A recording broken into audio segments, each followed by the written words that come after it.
खुदा का खत आया है, मीठा संदेशा लाया है। खुदा का खत आया है, मीठा संदेशा लाया है। लिखा है मीठे प्यारे बच्चों, सदा अपना ध्यान रखो। लिखा है मीठे प्यारे बच्चों, सदा अपना ध्यान रखो। मिट रहा है गम का अंधेरा, आ रहा स्वर्ग सवेरा। खुदा का खत आया है, मीठा संदेशा लाया है।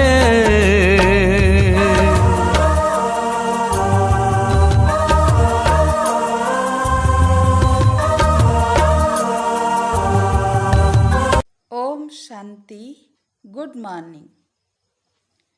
प्रातः मुरली बाप दादा मधुबन। आज 13-10-20 की मधुर महावाक्य। मीठे बच्चे, बाबा आए हैं तुम्हें घर की राह बताने। तुम आत्म अभिमानी होकर रहो तो यह राह सहज देखने में आएगी।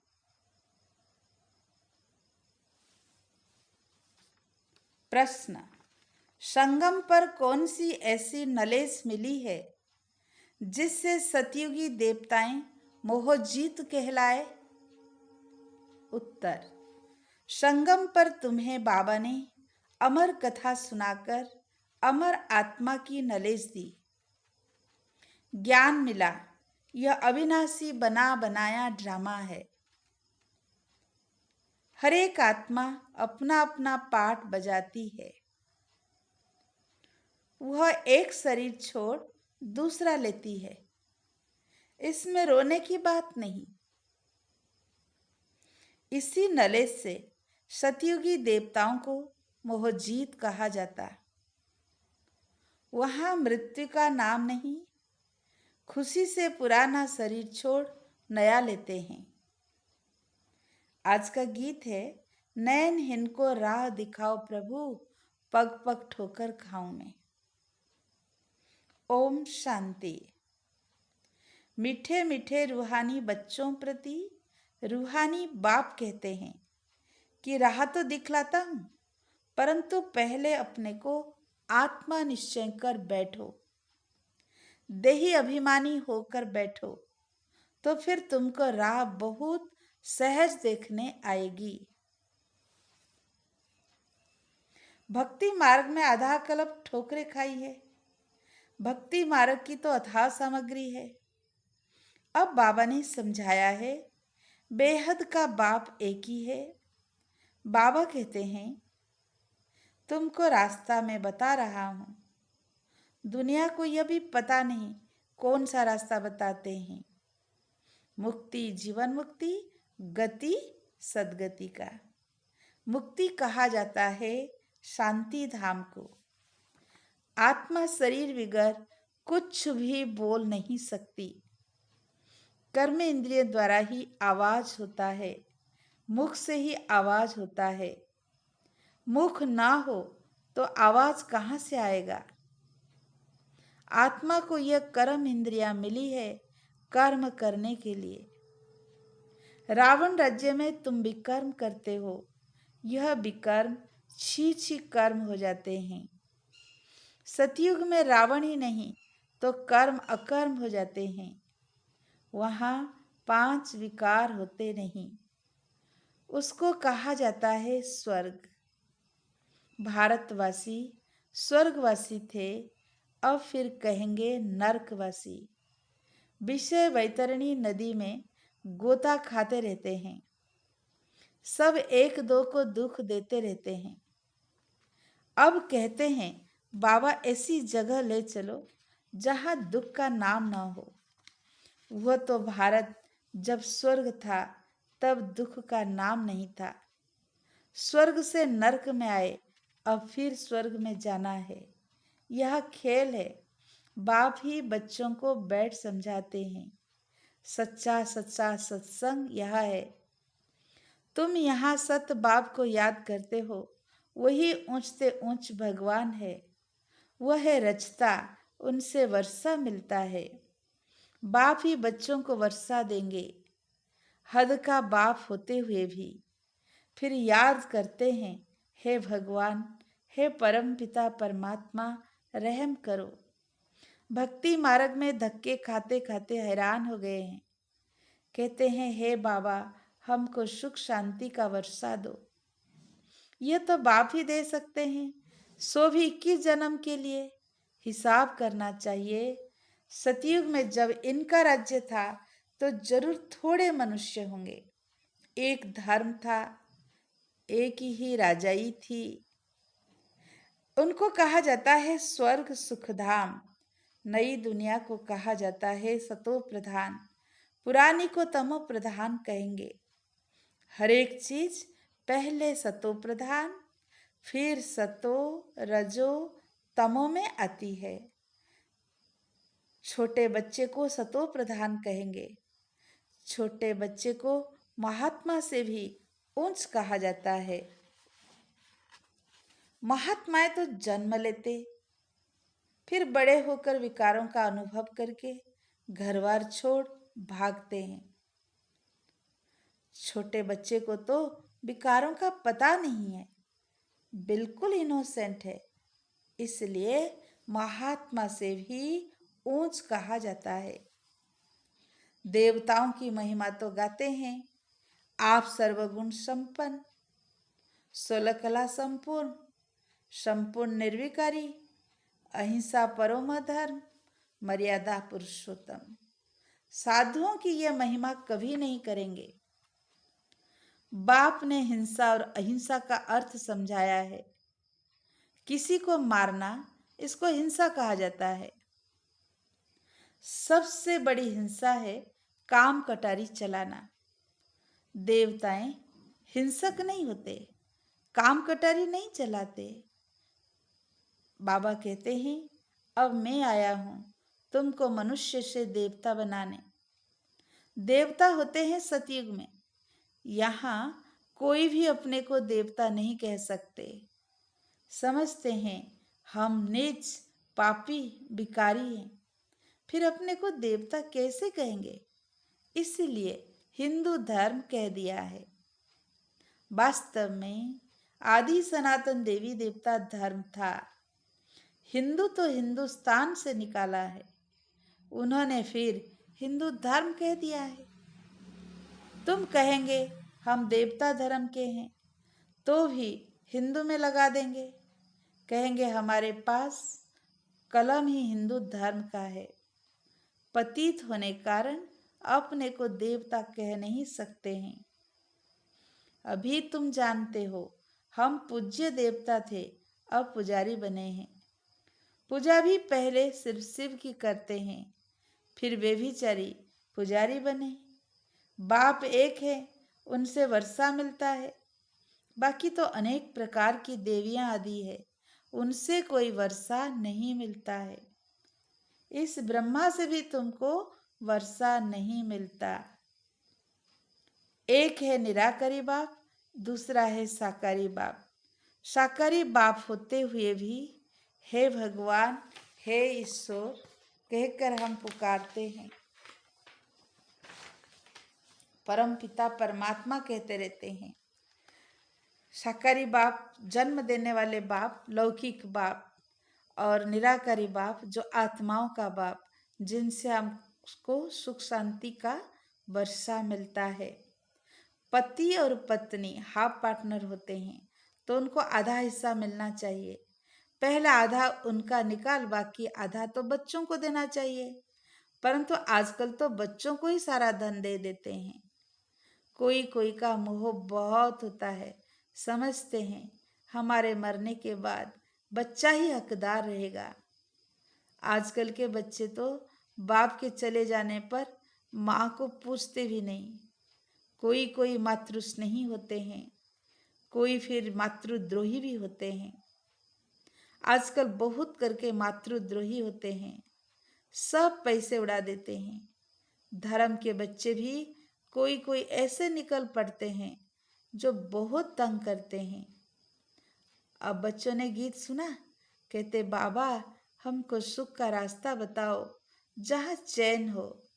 रावण राज्य में तो सुख हो ना सके, भक्ति मार्ग में तो इतना भी नहीं समझते कि शिव अलग है शंकर अलग है। बस माथा टेकते रहो, शास्त्र पढ़ते रहो। अच्छा, इससे क्या मिलेगा? कुछ भी पता नहीं। सर्व के शांति का सुख का दाता तो एक ही परमात्मा पिता है। सतयुग में सुख भी है तो शांति भी है। भारत में सुख शांति थी, अब नहीं है।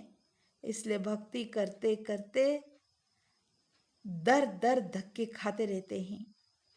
अभी तुम जानते हो, शांति धाम सुख धाम में ले जाने वाला एक ही बाप है। बाबा हमको सिर्फ कहते हैं एक बाप को याद करो।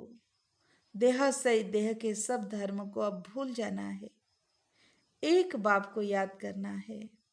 आत्मा को यहाँ ही पवित्र बनाना है। याद नहीं करेंगे तो फिर सजाएं खानी पड़ेगी, पद भी भ्रष्ट हो जाएगा। इसलिए बाबा कहते हैं अपने आप में याद की मेहनत करो, आत्म अभिमानी बनो। और कोई सत्संग आदि ऐसा नहीं होगा जहाँ ऐसे कहे, हे रूहानी बच्चों, यह है रूहानी ज्ञान, रूह आत्मा के लिए, जो रूहानी बाप से ही रूहानी बच्चों को मिलता है। रूह अर्थात निराकार, शिव भी निराकार है ना। तुम्हारी आत्मा भी बिंदी है, बहुत छोटी, उनको कोई देख न सके सिवाय दिव्य दृष्टि के। दिव्य दृष्टि एक बाप ही देते हैं। भगत बैठ हनुमान गणेश आदि की पूजा करते हैं, अब उनका साक्षात्कार कैसे हो? बाबा कहते हैं दिव्य दृष्टि दाता तो मैं ही हूँ। जो बहुत भक्ति करते हैं तो फिर मैं ही उनको साक्षात्कार कराता हूँ, परंतु इससे फायदा कुछ भी नहीं, सिर्फ खुश हो जाते हैं। पाप तो फिर भी करते हैं, मिलता कुछ भी नहीं। पढ़ाई बिगर कुछ बन थोड़े ही सकेंगे। देवताएं तो सर्वगुण संपन्न है, तुम्हें भी ऐसे बनना है ना। बाकी तो वह है सब भक्ति मार्ग का साक्षात्कार। सचमुच कृष्ण से झूलो, स्वर्ग में उनके साथ रहो, वो तो सारा पढ़ाई पर है। जितना बाप की श्रीमत पर चलेंगे उतना ऊंच पद पाएंगे। श्रीमत तो एक भगवान की गाई हुई है, कृष्ण की श्रीमत नहीं कहेंगे। परमपिता परमात्मा की श्रीमत से कृष्ण की आत्मा ने भी यह पद पाया है। तुम्हारी आत्मा भी देवता धर्म में थी, अर्थात सतयुग में कृष्ण के घराने में थी। भारतवासियों को यह पता नहीं है कि राधे कृष्ण आपस में क्या लगते थे। दोनों ही अलग अलग राजाई के राजकुमार राजकुमारी थे। फिर स्वयंवर बाद लक्ष्मी नारायण बनते हैं। यह सब बातें एक बाप ही आकर समझाते हैं। अब तुम पढ़ते ही हो स्वर्ग का प्रिंस प्रिंसेस बनने के लिए। प्रिंस प्रिंसेस का जब स्वयंवर होता है तब फिर आकर नाम बदलता है। तो बाबा बच्चों को ऐसा देवता बनाते हैं। अगर बाप की श्रीमत पर चलेंगे तो तुम हो मुख वंशावली ब्राह्मण। वो ब्राह्मण लोग हथेलियां बांधते हैं काम चिता पर बिठाने का। अभी तुम सच्ची सच्ची ब्राह्मणियां काम चिता से उतार ज्ञान चिता पर बिठाने हथियाला बांधते हो, तो वह छोड़ना पड़े। यहाँ के बच्चे तो लड़ते झगड़ते पैसा भी सारा बर्बाद करते हैं। आजकल की दुनिया में बहुत गंद है, सबसे गंदी बीमारी है बाइस्कोप।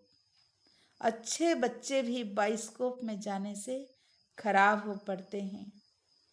इसीलिए ब्रह्मा कुमार कुमारियों को बाइस्कोप में जाना मना है। हाँ, जो मजबूत है उनको बाबा कहते हैं वहां भी जाकर तुम सर्विस करो, बाप का परिचय दो, उनको समझाओ कि ये दुनिया में जो आप देख रहे हो ये हद का बाइस्कोप अलफ काल का, और ये सृष्टि नाटक का जो खेल ये बेहद का बाइस्कोप है। बेहद का बाइस्कोप से ही फिर ये हद के झूठे बाइस्कोप निकले हैं। Bioscope cinema. अभी तुम बच्चों को बाबा ने समझाया है मूल वतन जहाँ सभी आत्माएं रहती है, फिर बीच में है सूक्ष्म वतन देवलोक, और यह है मनुष्य लोक साकार वतन। खेल सारा यहाँ चलता है, यह चक्र फिरता ही रहता है। तुम ब्राह्मण बच्चों को ही सुदर्शन चक्रधारी बनना है, देवताओं को नहीं। तुम ब्राह्मणों को यह अलंकार नहीं देते हैं क्योंकि आप पुरुषार्थी हो, आज अच्छे चल रहे हैं, कल फिर माया के संग में आकर गिर पड़ते हैं, इसलिए ये अलंकार देवताओं को दे देते हैं। सुदर्शन चक्र कृष्ण के लिए दिखाते हैं। सुदर्शन चक्र से अकासुर वकासुर आदि को मारा। अब उनको तो अहिंसा परम धर्म कहा जाता है, वो फिर हिंसा कैसे करेंगे? यह सब है भक्ति मार्ग की सामग्री। जहाँ जाओ शिव का लिंग ही होगा, सिर्फ नाम कितने अलग अलग रख दिए हैं। मिट्टी की देवियां कितनी बनाते हैं, श्रृंगार करते हैं, हजारों रुपया खर्च करते हैं, उत्पत्ति कर फिर पूजा करेंगे, आह्वान करेंगे, पालना कर फिर जाए डुबोते हैं विसर्जन। कितना खर्चा करते हैं गुड़ियों की पूजा में, मिला तो कुछ भी नहीं। बाबा समझाते हैं यह सब पैसे बर्बाद करने की भक्ति है। सीढ़ी उतरते ही आए हैं, बाप आते हैं तो सबकी चढ़ती कला होती है, सबको शांति धाम सुख धाम में ले जाते हैं। पैसे बर्बाद करने की यहाँ बात नहीं। फिर भक्ति मार्ग में तुम पैसे बर्बाद करते करते पतित बन गए हो। पतित पावन बनने की कथा बाप बैठ के समझाते हैं। तुम इन लक्ष्मी नारायण की डिनास्टी के थे ना, अब तुमको नर से नारायण बनने की शिक्षा एक बाप देते हैं। वो लोग तो तीजरी की कथा अमर कथा सुनाते हैं, है सब झूठ। तीजरी की कथा तो यही है जिससे आत्मा का ज्ञान अर्थात तीसरा नेत्र आत्मा को मिल जाता है, सारा चक्र बुद्धि में आ जाता है। तुमको भी ज्ञान का तीसरा नेत्र मिल रहा है, तुम अमर कथा भी सुन रहे हो। अमर बाबा तुमको अमर कथा सुना रहे हैं, अमरपुरी का मालिक बनाते हैं। वहां तुम कभी मृत्यु को नहीं पाते। यहाँ तो काल का मनुष्यों को कितना डर रहता है।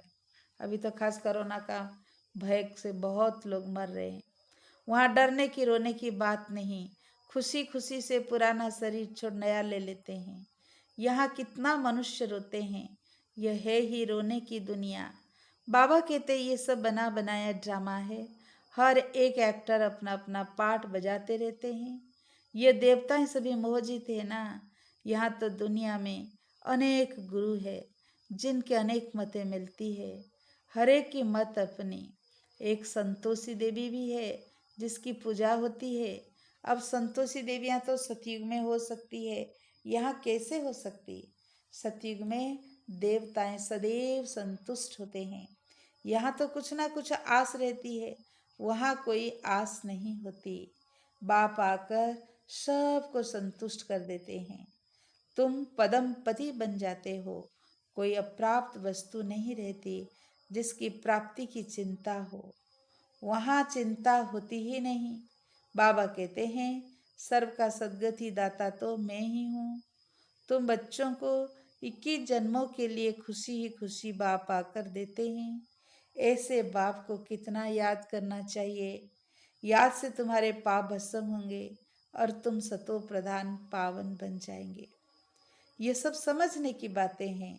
जितना औरों को जास्ती समझाएंगे उतना आपकी प्रजा बनती जाएगी और आप ऊंच पद पाएंगे।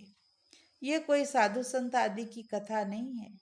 भगवान बैठ ब्रह्मा मुख द्वारा समझाते हैं, अभी तुम संतुष्ट देवी देवता बन रहे हो, अभी तुमको व्रत भी रखना चाहिए, सदैव पवित्र रहने का, क्योंकि पावन दुनिया में जाना है तो पतित नहीं बनना है।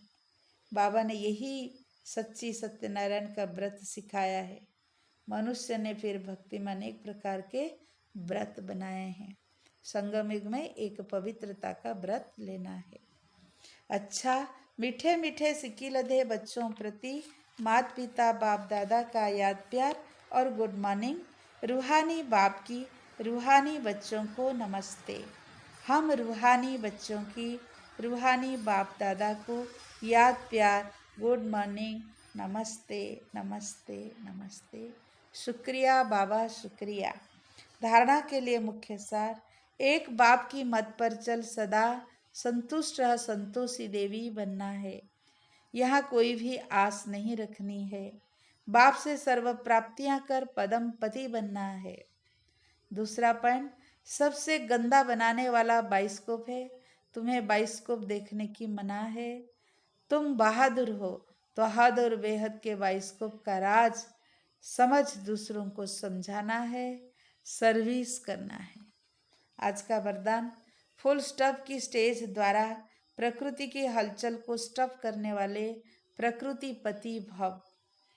वर्तमान समय हलचल बढ़ने का समय है। फाइनल पेपर में एक तरफ प्रकृति का, दूसरी तरफ 5 विकारों का विकराल रूप होगा।